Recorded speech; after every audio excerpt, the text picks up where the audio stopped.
Les techniques de venin, voilà, sachez qu'il y a beaucoup. Alors aujourd'hui, je fais une formation. Nous avons organisé donc une formation qui dure toute la semaine sur l'entomologie urbaine, c'est-à-dire tous les insectes qu'on peut trouver dans une maison. Et ça va aider beaucoup donc nos amis 3D pour notamment les diagnostics entomologiques, donc le bon diagnostic, puisque c'est vrai qu'habituellement quand on est piqué par des insectes, ce qu'on a tendance à penser les personnes systématiquement, c'est que ce sont des punaises de lit. Or, il y a d'autres insectes qui peuvent piquer dans une maison ou que l'on peut trouver dans une maison. Et donc c'est ce que j'essaye de leur montrer par des cours théoriques le matin, et l'après-midi, c'est travaux pratiques. Donc on met en pratique, ils observent tous ces insectes-là, qui connaissent ou qui ne connaissent pas, et donc, comme je le disais tout à l'heure, ils les voient sous un autre angle, c'est-à-dire grossis sous la loupe, et c'est un nouveau monde qui s'offre à eux.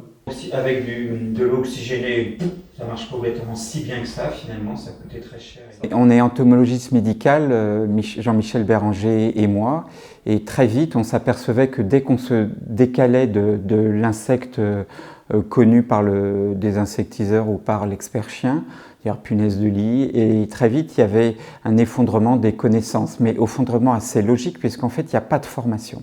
Et du coup on a voulu faire une formation beaucoup plus complète sur tout ce qui est entomologie médicale et les autres insectes nuisants et impactants sur la santé. Je ne peux pas les faire apparaître suivant les solutions que vous pouvez me mettre, mais voilà, cette personne est tombée dans le trou.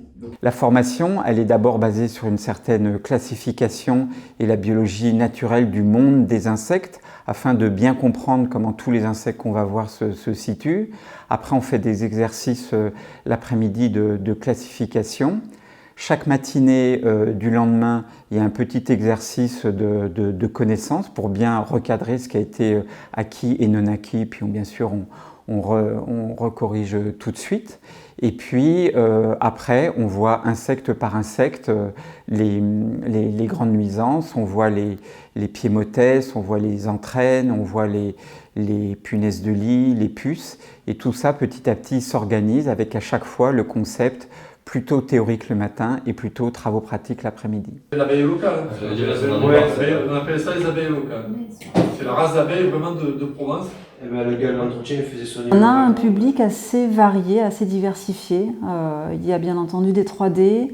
Il y a une association qui fait du lien social avec les personnes victimes d'insectes et de nuisibles dans l'habitat. On a des experts terrain qui travaillent aussi avec des chiens renifleurs. Donc on a un public assez varié. On a également un public là hospitalier et médical qui est intéressé par cette formation. Donc c'est de la montée en compétences qui peut plaire à un public très varié et diversifié. Le collègue, la dernière fois, il est venu avec son fils, ils n'ont fait que s'engueuler. Ils ont crié, ils ont fait des gestes. Ils ont fait massacrer, ils ont juste le temps de partir dans le 4x4. Il y a plein de choses qu'on sait, surtout sur les punaises de lit. Quand on traite de la punaise de lit, il y a forcément beaucoup de choses qu'on sait déjà. Mais là, on est vraiment dans la précision. Et puis bon, les formateurs sont très passionnants et passionnés. Donc du coup, des choses, on en a appris plein.